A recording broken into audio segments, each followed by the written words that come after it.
কর্ণব মুনি বললেন, ওগো গুরুদেব, আমি আপনার চরণ সেবা করছিলাম, কিন্তু আমি না বুঝতে পেরে আমার নখের আঁচড়ে, সেই জন্য দেখবেন এখনকার দিনে আমরা এত বড় বড় নখ রাখি। শুধু যে আমাদের স্বাস্থ্যের পক্ষে এটা ক্ষতি তা নয়, আমাদের ভাগ্যের পক্ষেও এটা ক্ষতি। কেননা ওই যে নখের জল অশৌচ অবস্থায়, হ্যাঁ, বাহ্যক্রিয়া করবার সময় অশৌচ অবস্থায় ওই নখের জল যদি আপনার হাতের কোনো ভালো রেখায় গিয়ে পড়ে, সেই ভালো রেখা কিন্তু নষ্ট হয়ে যেতে পারে। তাই শুধু যে স্বাস্থ্যের পক্ষে খারাপ তা নয়, আমাদের ভাগ্যের চাকাও কিন্তু ঘুরে যেতে পারে হাতে বড় বড় নখের কারণে। ভাগ্যে ভালো কিছু আছে, কিন্তু এই যে নখের অশুচ অবস্থার জল যদি আপনার ভাগ্যের রেখার কোনো অশুভ জায়গায় গিয়ে পড়ে, কোনো ভালো জায়গায় গিয়ে যদি ওই নখের জল পড়ে, সেই ভালো রেখা কিন্তু খারাপ রেখায় পরিণত হয়ে যাবে, শুভ রেখা অশুভ রেখায় পরিণত হয়ে যাবে। তাই কর্ণব মুনি বলছে, ওগো গুরুদেব, আমি অজান্তে না বুঝে না জেনে আমার নখের আঁচড়ে আপনার চরণে ব্যথা লাগলো। আপনি আমাকে কৃপা করুন গুরুদেব, আমার কর্মদোষে আমি যেখানেই জন্ম নিই না কেন, আপনি আমাকে বলেছেন মানুষ থেকে আমি যেন ব্যাঙ হয়ে যাই, কিন্তু আশীর্বাদ করুন আমি যে কুলেই জন্ম নিই না কেন, যেন আপনার মতো গুরুদেবের চরণ ছাড়া আমি না হই। আমি যেখানেই থাকি না কেন, যে কুলেই জন্ম নিই না কেন, আপনার মতো গুরুদেবের সঙ্গ যেন আমি লাভ। বিশ্বাবস্য মুনি বললেন, ওরে কর্ণ, এত ক্রধান্বিত হয়ে আমি তোকে এত বড়ই অভিশাপ দিলাম, তবুও তুই আমার সঙ্গ সুখ চাস। ওরে কর্ণ, ক্রোধের বশে আজ আমি তোকে অভিশাপ দিয়ে দিলাম,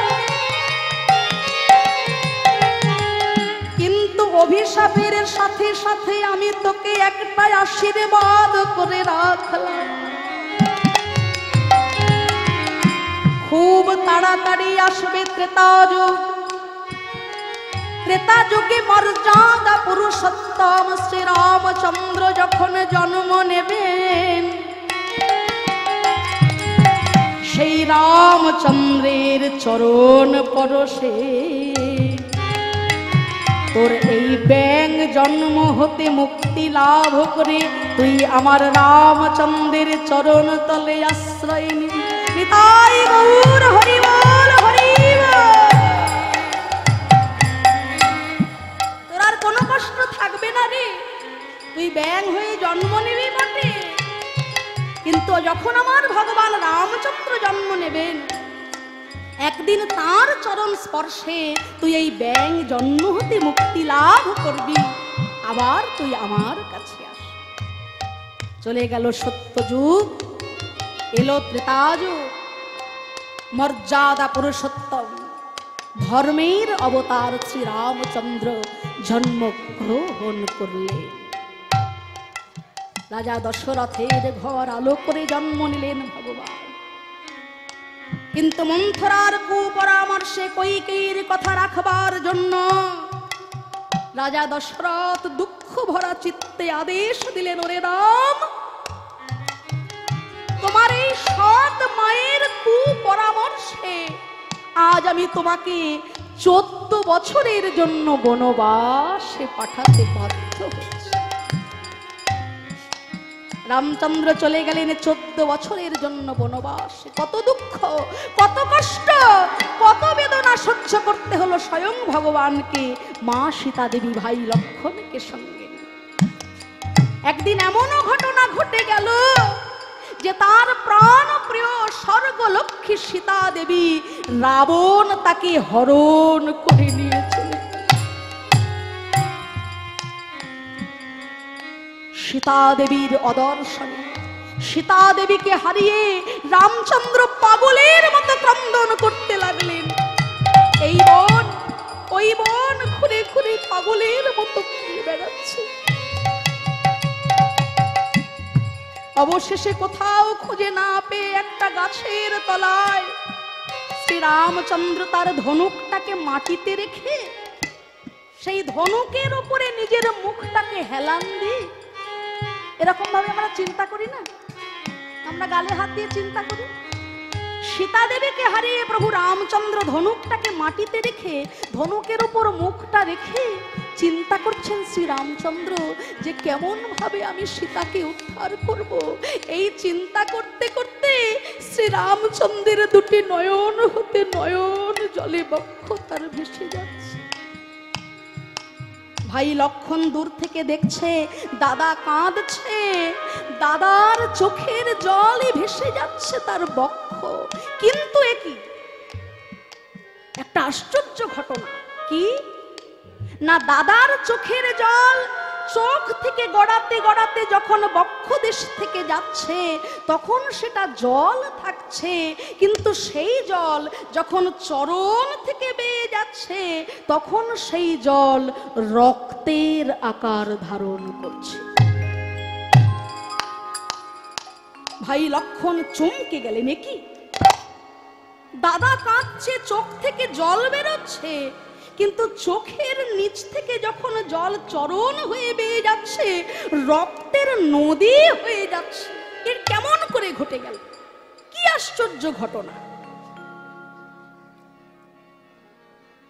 সঙ্গে সঙ্গে দাদাকে ডেকে বলছে, দাদা গো, তুমি মা সীতা দেবীর বিরহে কাঁদছো, তোমার চোখ দিয়ে জল যখন বক্ষ দেশ দিয়ে পড়ছে সেটা জল থাকছে, কিন্তু চরণ থেকে যখন জল বেয়ে যাচ্ছে তখন সেই জল রুধির ধারা রক্তপাত। এই কেমন করে হচ্ছে? সঙ্গে সঙ্গে রামচন্দ্র ধনুর বাণটা তুললেন হাতে করে। উমা যেই না ধনুর বাণ তুলেছেন, দেখে সেই ধনুর বাণের আঘাতে তার চাপে একটা ব্যাঙ অর্ধমৃত হয়ে রামচন্দ্রের চরণ তলে পড়ে আছে। নিতাই গৌর হরি বল। একটা ব্যাঙ অর্ধমৃত হয়ে ওই ধনুক বাণের আঘাতে তার শরীর অর্ধমৃত হয়ে ভগবানের চরণ তলে পড়ে আছে। ভগবান চিন্তা করলেন দুটো জিনিস, কি না সামান্য একটা ব্যাঙ তার শরীরে কতটা রক্ত থাকতে পারে, যে রক্ত বইতে বইতে একবারে রক্ত নদীর ধারা হয়ে যাচ্ছে, একটা প্রশ্ন। দ্বিতীয় প্রশ্ন যে ওরে ব্যাঙ, তোকে যখন আমি এইভাবে আঘাত করলাম না জেনে না বুঝে, আমার এই ধনুর বাণের আঘাতে তুই যে ব্যথা পেলি, তুই তো একবার আমাকে ডাকতে পারতিস, তুই কেন আমাকে ডাকলি না? তুই কেন চিৎকার করে আমার কাছে বললি না তোর দুঃখের কথা? তাই গৌর হরি।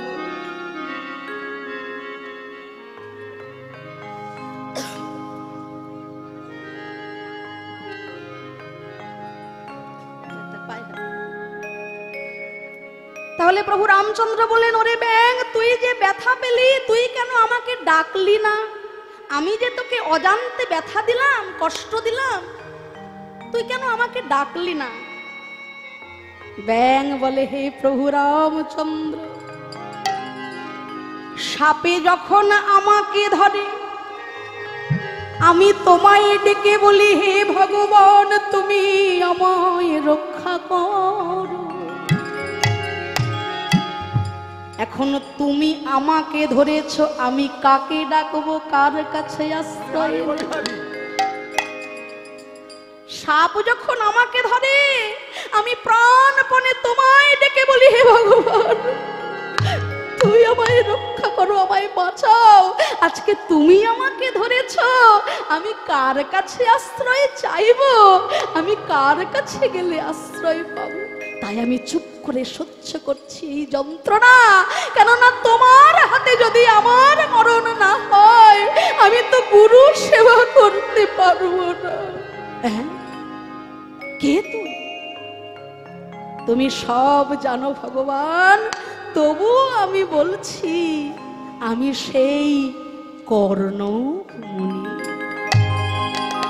আমার গুরু বিশ্বাবসুর চরণে অপরাধী হয়ে ব্যাঙ রূপে তোমার কাছে এখানে জন্ম পেয়েছি।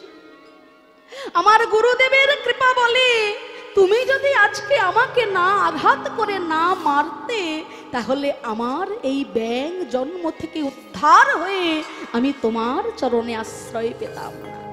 এখানে আরো একটা সুন্দর ঘটনা, আমার শ্রী ভগবান রামচন্দ্রের চোখের জল আর ব্যাঙের রক্ত দুটো মিলে একাকার হয়ে যে নদীর সৃষ্টি হলো, সেই নদীর নাম বৈতরণী নদী। হরি বল।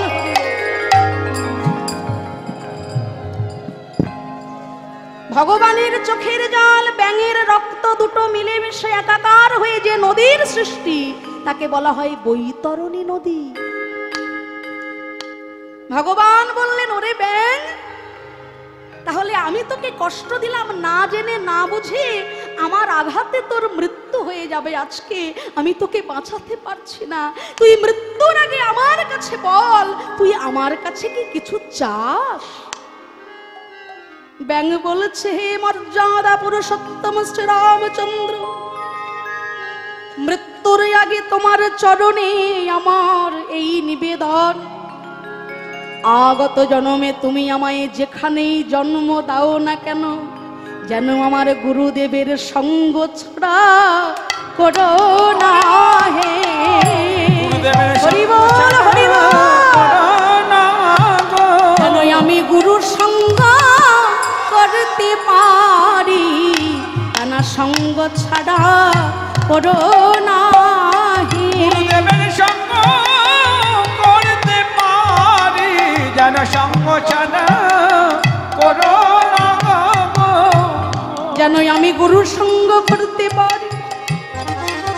ভগবান কেঁদে বলে, ওরে ব্যাঙ, শিষ্য হয়ে তোর মধ্যে এত ভক্তি, এত গুরু প্রেম, আমার মতো ভগবানের কাছে এসে তুই তোর নিজের জন্য কিছু নিলি না। ভগবানের দেখা পেলে মানুষ টাকা চাই, বাড়ি চাই, ধন চাই, সন্তান চাই। আমরা ভগবানের কাছে গিয়ে শুধু বলি টাকা দাও, পয়সা দাও, বাড়ি দাও, গাড়ি দাও। সারা জন্মে আমরা নিজের জন্য ভগবানের কাছে চাই, কিন্তু তুই আমার কাছে এসে তোর নিজের জন্য কিছু চাইলি না রে। তুই বলছিস যেন তুই গুরুদেবের চরণ সেবা করতে পারিস। ধন্য তোর গুরু ভক্তি, তোর গুরু ভক্তির জোরে আজ আমি আনন্দে আপ্লুত হয়ে গেলাম। আর জনমে জনমে তোকে আর তোর গুরুদেবকে আমার চরণে আশ্রয় দিলাম। নিতাই গৌর হরি বল, হরি বল। গুরু মিলে লাখে লাখে, শিষ্য মিলে এক। এই জগতে ঘুরে দেখবেন গুরু পাওয়া যাবে হাজারো হাজারো, কিন্তু শিষ্যর মতো শিষ্য পাওয়া বড় কঠিন ব্যাপার। কেমন শিষ্য? ভগবানের দেখা পেয়ে বলছে, হে ভগবান, আমি আমার জন্য কিছু চাই না, আমি যেন গুরুদেবের সঙ্গ করতে পারি, তার সেবা করতে পারি, তুমি আমায় আশীর্বাদ করো। ভগবান বললেন, ওরে ব্যাঙ, এই জন্মে আমি তো তোর ইচ্ছা পূরণ করতে পারলাম না। আগত জন্মে যখন দাপর যুগ আসবে, প্রেমের অবতার, তাই গৌর হরি বল, হরি বল।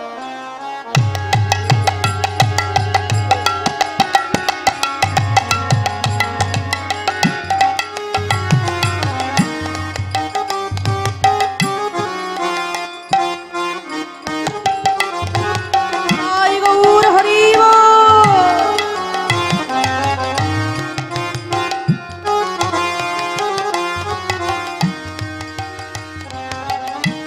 ভগবান বললেন, ওরে ব্যাঙ, এই জন্মে আমি আমি তোর ইচ্ছা পূরণ করতে পারলাম না, আগত জন্মে যখন যাপর যুগে আসবে আমি প্রেমের অবতার কৃষ্ণচন্দ্র হয়ে তখন জন্ম গ্রহণ করব মাতা দৈবকীর উদরে। আর বৃন্দাবনে গিয়ে যশোদা মায়ের কোলে আমি কত লীলা খেলা করব। আমি তোকে কথা দিলাম ওরে ব্যাং, সেই দিনে তোরা গুরু শিষ্য দুজন মিলে আমার চরণ সেবা করবি। হরি বল হরি বল। আমার দক্ষিণ চরণে থাকবে তোর গুরুদেব বিশ্বাবসু মুনি, আমার দক্ষিণ চরণে বড় নূপুর হয়ে থাকবে বিশ্বাবসু মুনি, আর আমার বাম চরণে ছোট নূপুর হয়ে কর্ণভ মুনি হয়ে নূপুর রূপে তুই আমার চরণে বিরাজ করবি।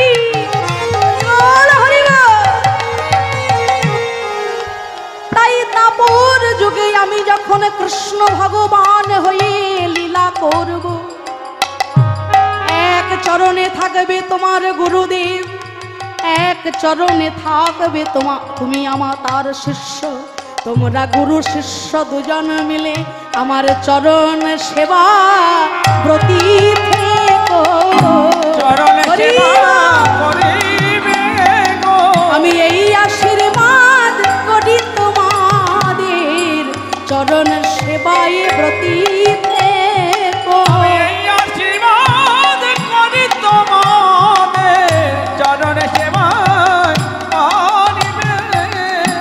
তাই গুরু শিষ্য একজন কর্ণভূমনি আর একজন বিশ্বাবসু মুনি, আমার গোবিন্দের দুটি চরণের দুটি নূপুর তারাই আজ কেমন ভাবে বাজে। গোবিন্দের চরণে যখন 10টি চাঁদ নাচে, বিশ্বাবসু মুনি আর কর্ণভূমনি তারা রুনু ঝুনু বাজছে। হরি বল।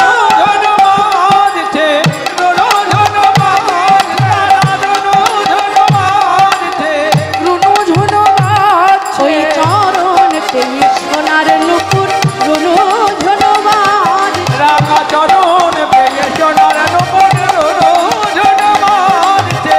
চরণ পেয়ে সোনার নুপুর রুনু ঝুনু বাজ, রাখা চরণ পেয়ে সোনার নুপুর রুনু ঝুনু বাজছে। তাই বলছে আমার গোবিন্দের হাতে 10টি নখে 10টি চাঁদ, পায়ের 10টি নখে 10টি চাঁদ। কটা হলো? 20টা। আচ্ছা, এরপরের চাঁদ কি কি? 2 গণ্ড সুচিকন যিনি মুনি সুদর্পণ, 2 পূর্ণ চন্দ্র জানিয়া হারে, আবার ললাটে অষ্টমী ইন্দু তাহাতে চন্দন বিন্দু,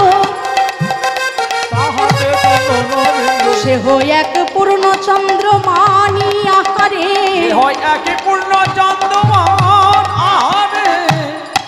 তাহলে প্রথমে পেলাম 20টা চাঁদ, 2টি গাল হলো 2টি পূর্ণ চাঁদ। কটা হলো? 22। আচ্ছা, বলছে আমার গোবিন্দের কপালে যে চন্দনের ফোঁটা সেটাও হলো একটা পূর্ণ চাঁদের সমান জ্যোতিময়। কটা হলো? আচ্ছা, আমার শ্রী গোবিন্দের এত সুন্দর মুখমণ্ডল, সম্পূর্ণ মুখমণ্ডলটা নিয়ে হলো একটি পূর্ণচন্দ্র। কটা হলো? কিন্তু আমরা বলেছিলাম 24.5টা চাঁদ। অর্ধেক চন্দ্র কোথায় এবার বলো, এইটাই হলো আসল তত্ত্ব। অর্ধচন্দ্র পাই কোথায়? এই যে গানের কথা এর মধ্যেই বলা হয়ে গেছে। কি বললো? ললাটে অষ্টমী ইন্দু তাহাতে চন্দন বিন্দু, আমার গোবিন্দের কপাল ললাট অর্ধচন্দ্রের সমান। কপালটা হলো অষ্টমীর চাঁদ। অষ্টমীর চাঁদ যেমন এক ফালি চাঁদ, অর্ধ চাঁদ, ঠিক সেই রকম ললাটে অষ্টমী ইন্দু, আমার গোবিন্দের কপাল হলো এক ফালি চাঁদ, অর্ধ চন্দ্র সমান। সর্ব অঙ্গে 24.5টি চাঁদের উদয় হয়েছে। এত সুন্দর রূপের মানুষ, আকাশের চাঁদ। এতদিন তার ছিল অহংকার নিজের রূপের প্রতি, কিন্তু সে যেদিন দেখলো যমুনার পুলিনে একজন এমন রূপের মানুষ দাঁড়িয়ে রয়েছে, তার সর্ব অঙ্গে 24.5টা চাঁদ উঠেছে, তখন আকাশের চাঁদ তার সমস্ত অহংকার জলাঞ্জলি দিয়ে আমার গোবিন্দ চাঁদের চরণে আশ্রয় নিল। তাই টলমলকা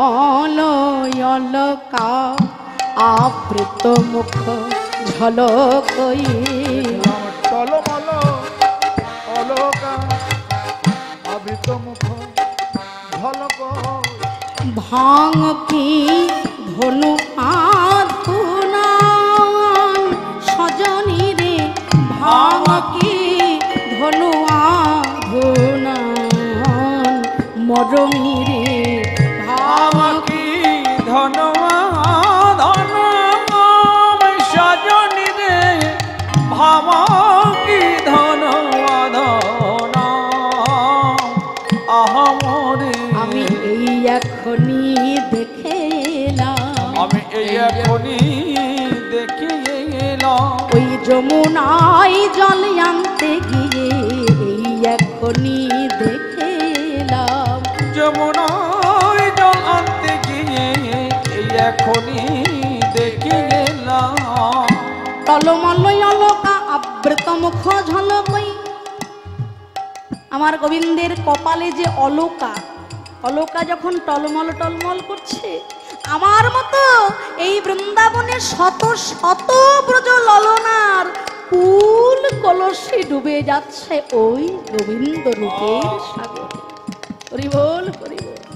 আমি অবলা সরলা কুলকামিনী, ওই রূপ দেখে আমি কি আর স্থির থাকতে পারি?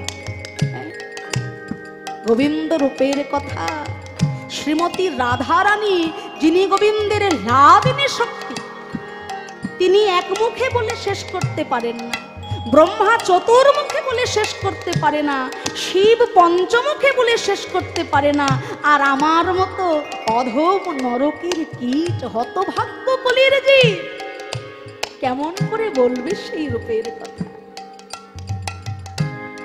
তাই বলি সখীরে, তোরা যখন শুনতে এলি, আজ আমি প্রাণ ভরে বলছি আমার গোবিন্দ রূপের।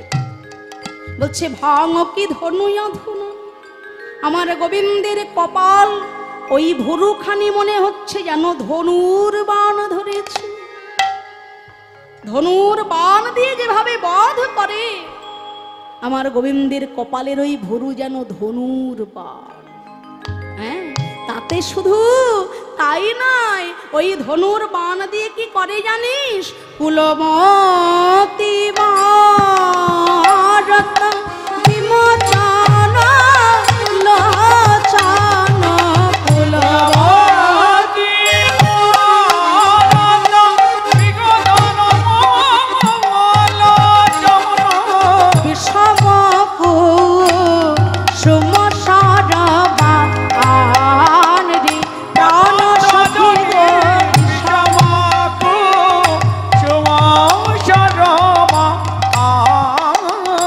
প্রাণ সজনী রে বিষম, আমি এখনই দেখে এলাম বিষম, আমি এখনই দেখে এলাম বিষম, যাহা দেখে আমার মন দোলে বিষম, আমি দেখে আমার মন দোলে বিষম, ও কি আহা মরি রে বিষম, ও কি আহা মরি রে বিষম, ও কি আহা মরি রে বিষম, ও কি আহা মরি রে বিষম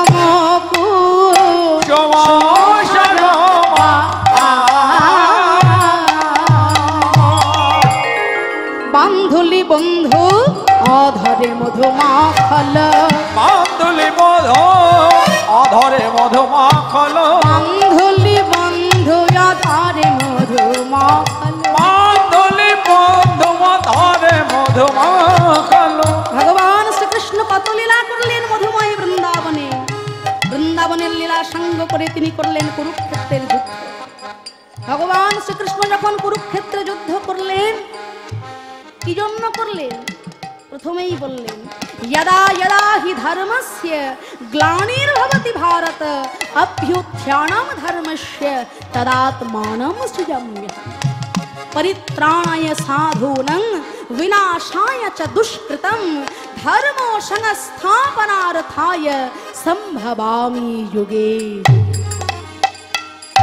কেন না, প্রতি যুগে যুগে যখন ধর্মের গ্লানি হয়, ধর্মকে প্রতিষ্ঠা করে অধর্মকে বিনাশ করবার জন্য প্রতি যুগে যুগে তার অবতরণ, তাই না?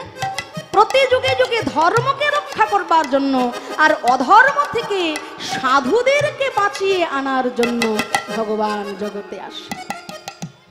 সামনেই পৌষ সংক্রান্তি, আপনারা সবাই পুণ্য স্নান করবেন, তাই তো? হ্যাঁ, পৌষ সংক্রান্তির দিনে আরো একটি ঘটনা ঘটেছিল। যখন কুরুক্ষেত্রের যুদ্ধ হলো, টানা 18 দিন ধরে হয়েছিল যুদ্ধ। 18 দিন ধরে যুদ্ধ হচ্ছে, কিন্তু যুদ্ধের মাঝখানে কত বড় বড় বীর তারা প্রাণ হারালো। এমনকি পিতামহ ভীষ্ম, তিনিও দেখুন অধর্মকে যারা ধরে রাখে, সে যত বড়ই মহাজ্ঞানী, মহাগুণী, মহাপণ্ডিত হোক, অধর্মকে যারা ধরে রাখে তাদের জয় কখনো হয় না। পিতামহ ভীষ্ম যখন চলে গেলেন, অর্জুনের বানা আঘাতে সারা শরীর তার দগ্ধ হয়ে গেল, ক্ষত বিক্ষত তার সারাটা শরীর। পিতামহ ভীষ্মের এই দুরবস্থা দর্শন করে সরসজ্জায় শয়ন দেখে, এত কষ্ট, এত ব্যথা দেখে অর্জুনও সহ্য করতে পারছে না, ভগবান শ্রীকৃষ্ণও সহ্য করতে পারছে না, যে হে পিতামহ ভীষ্ম, আপনার এত কষ্ট, এত বেদনা, আপনি তো ইচ্ছা মৃত্যু জানেন, আপনি তো ইচ্ছা করলেই আপনার এই দেহটাকে বিলীন করে দিতে পারেন, আপনি তো ইচ্ছা মৃত্যু জানেন, তাহলে আপনি কেন এত কষ্ট পাচ্ছেন? সারা শরীর বাণের আঘাতে জর্জরিত হয়েছে আপনার, আপনি তো ইচ্ছা মৃত্যু বরণ করলে আপনার এই কষ্টটা হয় না। পিতামহ ভীষ্ম বললেন যে এখন আমি মহাপ্রয়াণে যেতে পারবো না, কেননা এই সময় অঘ্রাণ মাস, এখন চলছে দক্ষিণায়ন।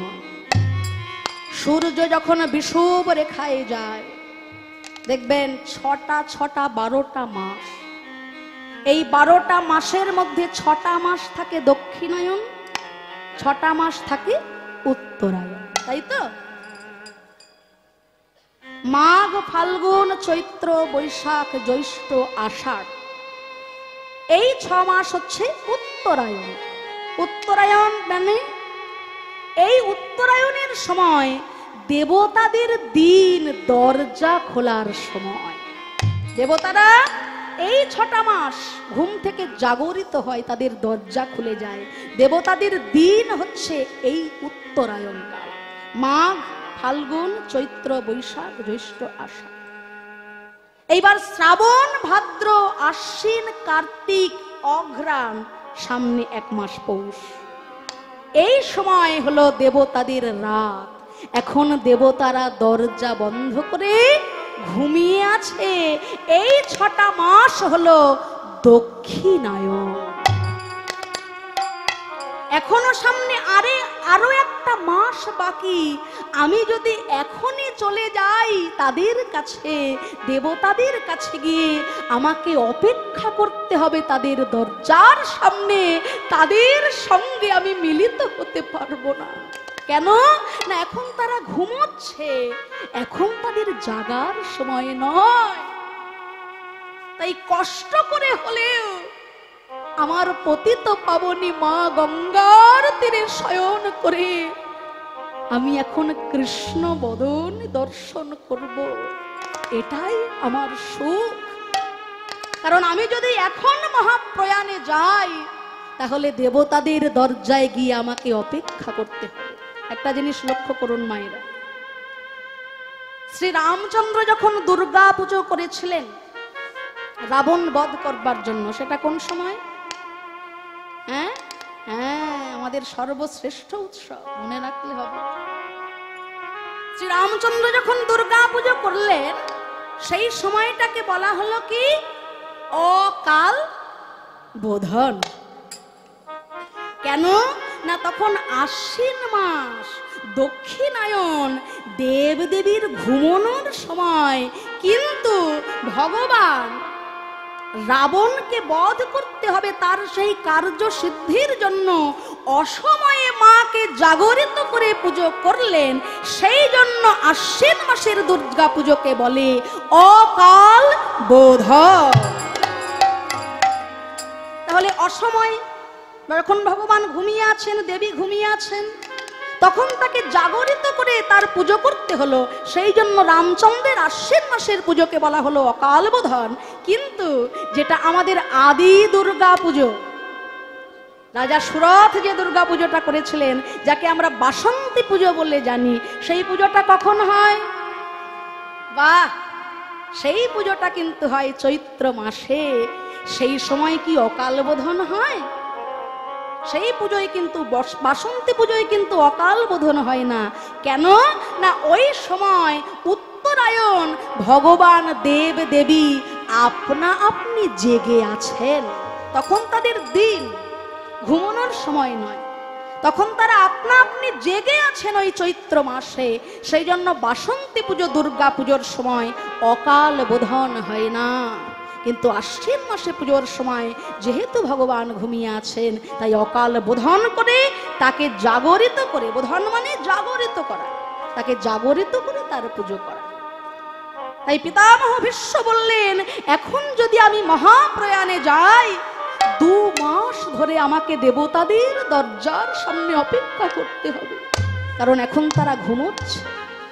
তাই আমি মকর সংক্রান্তির তিথিতে মহাপ্রয়াণে চলে যাব। পৌষ মাসের সংক্রান্তি, মাঘ মাসের শুরু, এমন সময় সূর্য বিষুব রেখায় যাবে, হবে তখন উত্তরায়ণ, দেবতাদের জাগার সময়। সেই সময় আমি ভগবানের দরজার সামনে মহাপ্রয়াণ লাভ করব। তাই গৌর হরিবল হরিবল।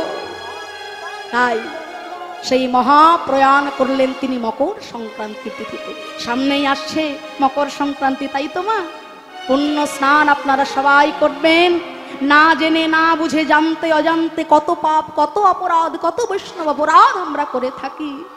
মকর সংক্রান্তিতে পুণ্য স্নান করে, গঙ্গা স্নান করে যতটা পারবো, এই পবিত্র দেহ না নিয়ে যদি তার কাছে যাই, তিনি তো আমাদের কৃপা করে চরণে আশ্রয় দেবেন না। তাই সকলে মকর সংক্রান্তির পুণ্য স্নান করবেন। আর বেশি সময় নেব না, আমাদের সময় শেষের দিকে। তাই আসুন, রাধারানী সখীদেরকে সঙ্গে নিয়ে গোবিন্দ রূপের কথা বলছেন। আজ সখী শোনে রূপের কথা কইতেছিল বসি, আজি সখী শোনে রূপের কথা কইতেছিল বসি, আবার হেন কালী, আহা হেন কালী কুঞ্জ বনে বাজল শ্যামের বাঁশি। হেন কালী কুঞ্জ বনে বাজল শ্যামের বাঁশি, বাঁশি বাজিয়া উঠিল রাধা রাধা রাধা বলে বাজিয়া উঠিল, রাধা রাধা রাধা বলে বাজিয়া উঠিল। এইখানে রহিল আমার লীলার মাধুরী। খুব অন্তর দিয়ে আস্বাদন করতে হবে। শ্রীকৃষ্ণের সর্ব অঙ্গে রয়েছে 24.5টা চাঁদ। যেসব ভক্তগণ দীক্ষা শিক্ষা নিয়েছেন তারা জানবেন, কাম গায়ত্রী মন্ত্র রূপ হয় কৃষ্ণের স্বরূপ। 24 অক্ষর তার হয়, সে অক্ষর চন্দ্র হয়। কৃষ্ণে করিল উদয়, ত্রিজগৎ কইল কামময়। আমার শ্রীকৃষ্ণের সর্বাঙ্গে 24.5টি চাঁদ কোথায় কোথায় বিরাজ করছে মায়েরা একটু মনোযোগ দিয়ে আস্বাদন করবে। কৃষ্ণের অঙ্গে 24.5টা চাঁদের উদয় হয়েছে। তা 24.5টা চাঁদের মধ্যে আমার শ্রী গোবিন্দের মুখমণ্ডল খানি হলো একটি পূর্ণ চন্দ্র। মুখমণ্ডল খানি হলো একটি পূর্ণ চন্দ্র। তারপরে আর চাঁদ কোথায় কোথায় বিরাজ করছে?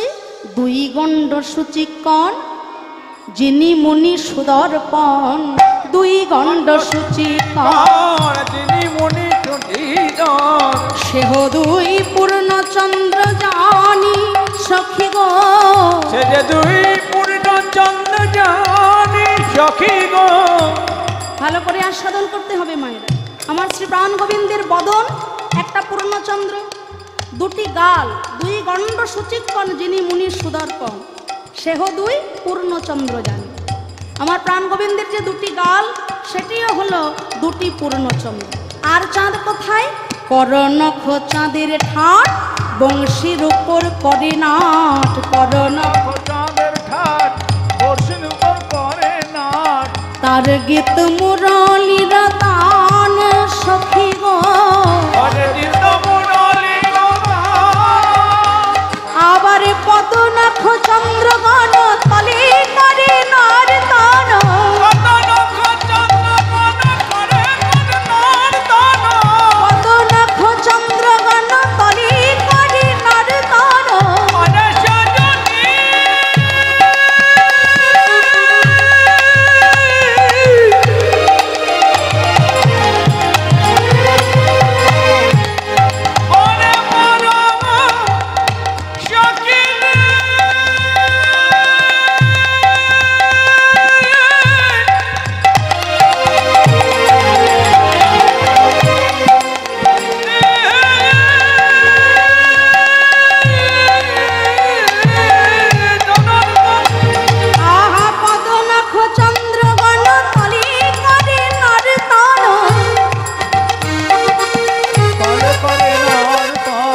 নুপুরের ধ্বনি যার গান সখী গো।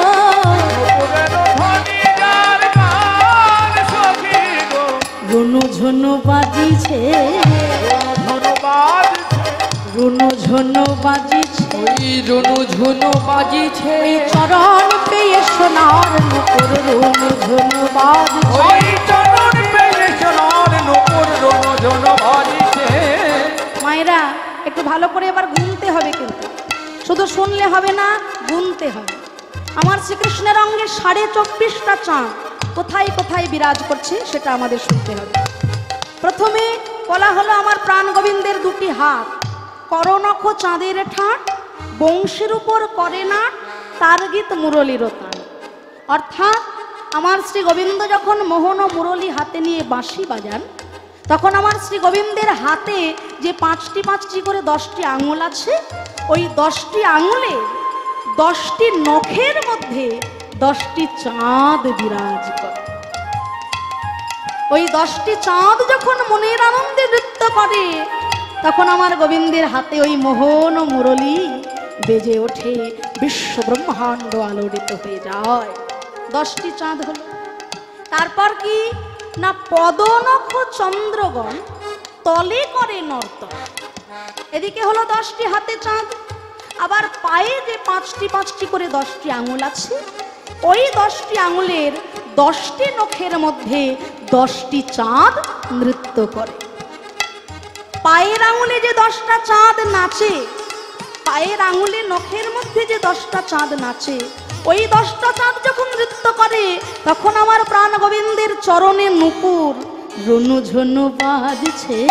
রুনু ঝুনু বাজছে, রুনু ঝুনু বাজছে, রুনু ঝুনু বাজছে। চরণ পেয়ে সোনার নুপুর রুনু ঝুনু বাজছে। চরণ পেয়ে সোনার নুপুর রুনু ঝুনু বাজছে। তাহলে এই যে 2টি চরণের 2টি নুপুর, এরাও কিন্তু মহা ভক্তবৎসল ভগবানের প্রাণপ্রিয় ভক্ত। ভক্ত ছাড়া গোবিন্দের অঙ্গে, গোবিন্দের চরণে ঠাঁই তো সবাই পেতে পারে না। ভক্ত ভগবানের কাছে কি চায়? চরণ, তাই না? ভগবানের চরণ ছাড়া ভক্ত আর কিছু চাই না। কিন্তু আমার শ্রী গোবিন্দের চরণের যে নূপুর, ওই নূপুর বহু জনমের ভাগ্য ফলে আমার গোবিন্দের দুটি চরণের মধ্যে বিরাজ করছে। দুই চরণের যে দুটি নূপুর সাধারণ সোনার নূপুর নয়, এনারা হলেন দুইজন ভক্ত। আমার গোবিন্দের দক্ষিণ চরণে রয়েছে শ্রী গোবিন্দের চরণের বড় নূপুর যেটা, তিনি হলেন বিশ্বাবসু মুনি। আর আমার গোবিন্দের বাম চরণে যে নূপুর রয়েছে সেটা হলো ছোট নূপুর, তিনি হলেন কর্ণব মুনি। ত্রেতা যুগেরও আগের ঘটনা। বিশ্বাবসু মুনি হলেন গুরুদেব আর কর্ণব মুনি হলেন শিষ্য। গুরু শিষ্য এক সঙ্গে ভগবানের সেবা করে। বিশ্বাবসু মুনি একদিন ঘুমের মধ্যে দর্শন করছে পূর্ণ ব্রহ্ম স্বয়ং ভগবান। ঘুমের মধ্যে বিশ্বাবসু মুনি দর্শন করছে যে ভক্তবৎসল ভগবান তার সামনে এগিয়ে আসছে, আর তিনি কি করছেন না নিজের হাতে মালতী ফুলের মালা গেঁথে ভগবানের গলায় পরায়ে দিচ্ছে। সেই জন্য সাধু মহাত্মারা যখন ঘুমিয়ে থাকে, ঘুমোতে উঠতে যদি দেরি হয় আমরা ভাবি যে সাধু হয়ে এতক্ষণ ঘুমোচ্ছে, না, তারা কিন্তু ঘুমের মধ্যেও ভজনের মধ্যে, সাধনের মধ্যে, ধ্যানের মধ্যে অগ্রসর হয়ে থাকে। তাই বিশ্বাবসু মুনি ঘুমের মধ্যে আমার ভগবানের মালা সেবা করছেন। কেমন না, তিনি ঘুমের মধ্যে ধ্যানের মধ্যে মগ্ন হয়ে ভগবানের জন্য মালতী ফুলের মালা গেঁথেছে, আর ভক্তবৎসল ভগবান তার গলায় পরিয়ে দেওয়ার জন্য বিশ্বাবসু মুনি হাতটি এইভাবে বাড়ালেন। ওদিকে কর্ণব মুনি বিশ্বাবসু মুনির শিষ্য, তিনি মনে মনে চিন্তা করছে গুরুদেব এতক্ষণ শয়নে আছে, যাই আমি একটু গুরুদেবের চরণ সেবা করে দিই। মন দিয়ে শুনবেন মায়েরা। কর্ণব মুনি মনে মনে ভাবলেন যে গুরুদেব যখন ঘুমিয়ে আছে আমি একটু গুরুদেবের চরণ সেবা করি। কর্ণব মুনি তার ভক্তি সাধনায় তিনি গুরুদেবের চরণের কাছে বসে ধীরে ধীরে গুরুদেবের চরণ সেবা করছেন। কিন্তু গুরুদেব তখন ঘুমে নয়, ধ্যানের মধ্যে ভগবানের গলায় মালা পরাচ্ছেন। কৃষ্ণায় বাসুদেবায় হরয়ে পরমাত্মনে প্রণতো কৃষ্ণাশায় গোবিন্দায় নমো নমঃ। ভক্তবৎসল ভগবানের গলায় মালা পরাবেন এমন সময়ে ঘটে গেল এক অঘটন। কর্ণব মুনি গুরুদেব বিশ্বাবসু মুনির চরণ সেবা করতে করতে হঠাৎ তার নখের আঁচড়ে গুরুদেবের চরণ একটু কেটে গিয়ে রক্তপাত হয়ে গেল, ধ্যান ভঙ্গ হয়ে গেল গুরুদেবের। বিশ্বাবসু মুনি চিৎকার করে বললেন, ওরে কর্ণ, এতদিনের সাধনা ভজনার ফলে আজ আমি ভগবানের গলায় মালা পরানোর সুযোগ পেলাম। আজ তুই এমন কাজ করলি, আমার চরণে ব্যথা দিয়ে ধ্যান ভঙ্গ করে দিলি। তাই আমি তোকে অভিশাপ দিলাম, ওরে কর্ণ, আগত জন্মে তোর যেন ভেক রূপে ব্যাং রূপে জন্ম লাভ হয়। ও গো গুরুদেব,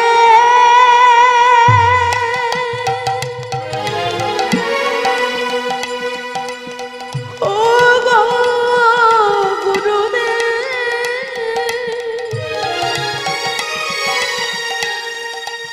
তোমার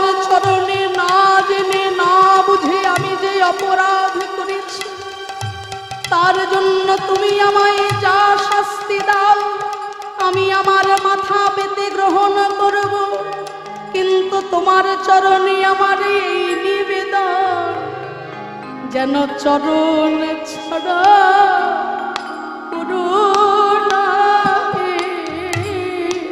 চরণ ছাড়া হরি বল হরি বল, যেন চরণ ছাড়া করুণা যেন চরণ তলে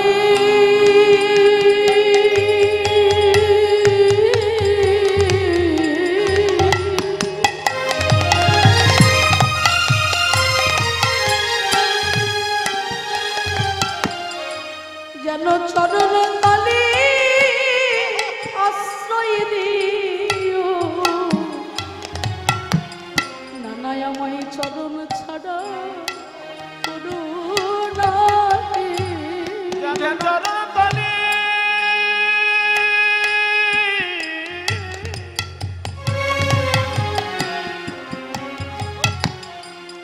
কত জনমের ভাগ্য ফলে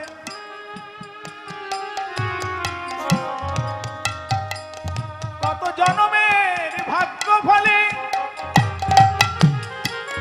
আপনার মতো গুরুদেব পেলাম, আপন কর্ম দোষে হরি বল হরি বল, আমি অপরাধী হলাম তব চরণে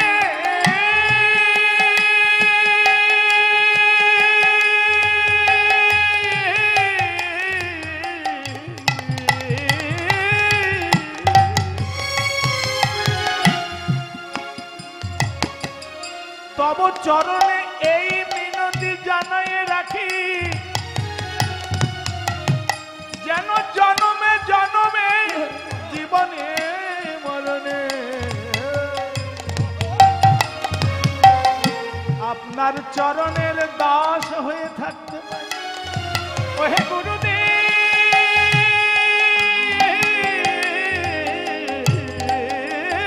যেন চরণ ছাড়া করুণা গো। শ্রদ্ধেয় ভক্তমণ্ডলী, লীলা কথা চলাকালীন একটি বিশেষ নিবেদন আপনাদের চরণে। এই যে এত সুন্দর এই স্থান আজকে মধুময় বৃন্দাবনে পরিণত হয়েছে, এত সুন্দর মন্দির সামনে এবং আপনাদের মতো অনুরাগী ভক্ত সামনে এই জায়গাটি আজকে মধুময় বৃন্দাবনে পরিণত হয়েছে, তার জন্য আপনারা তো আছেন এবং তার সঙ্গে সঙ্গে আমার কমিটির ভক্তদের অক্লান্ত পরিশ্রম, ঘুম নেই খাওয়া নেই, দিনের পর দিন রাতের পর রাত জেগে যে কষ্ট করে আপনারা সবাই এই বৃন্দাবনে পরিণত করেছেন এই স্থান, আমার কমিটির ভক্তগণ তাদেরও অক্লান্ত পরিশ্রম এবং আপনাদের সকলের সহযোগিতা সব মিলেমিশে আজকে একাকার হয়ে গেছে। তাই আমার ভক্তরা ভগবানের সেবার জন্য ভিক্ষার ঝুলি নিয়ে আপনাদের দ্বারে দ্বারে যাবে। ভগবানের সেবায় কেউ যেন কৃপণতা করবেন না, মুক্ত হস্তে গোবিন্দের চরণে আপনারা অর্থ দান করে শেষের দিনের পরমার্থ সঞ্চয় করবেন এবং এই বৃন্দাবন যাতে প্রতি বছর বছর এই স্থানে পরিণত হয়, এই হরিনামের আসর যেন আরো ভরে ওঠে। নিতাই গৌর হরি বল হরি বল। আমার ভক্তদের আশীর্বাদ করবেন এবং আপনাদের ভগবানের চরণে যা যা নিবেদন করার থাকে এই ঝুলির মধ্যে ভক্তদের কাছে দান করে আপনারা সবাই এই অনুষ্ঠানটিকে আরো বড় করবেন, সাফল্যমণ্ডিত করবেন এবং আপনাদের নিজেদের অনুষ্ঠান ভেবে, নিজেদের হরিনাম সংকীর্তনের আসর ভেবে এই অনুষ্ঠানে আপনারা অর্থ দান করে শেষের দিনের পরমার্থ সবাই সঞ্চয় করে নেবেন। হরি বল হরি বল। ভক্তরা আপনাদের কাছে যাচ্ছে, ভগবানের সেবার জন্য যে যেমন ভাবে পারবেন ভগবানের সেবায় আপনারা দান করবেন। সবাই নিতাই গৌর হরি বল হরি বল।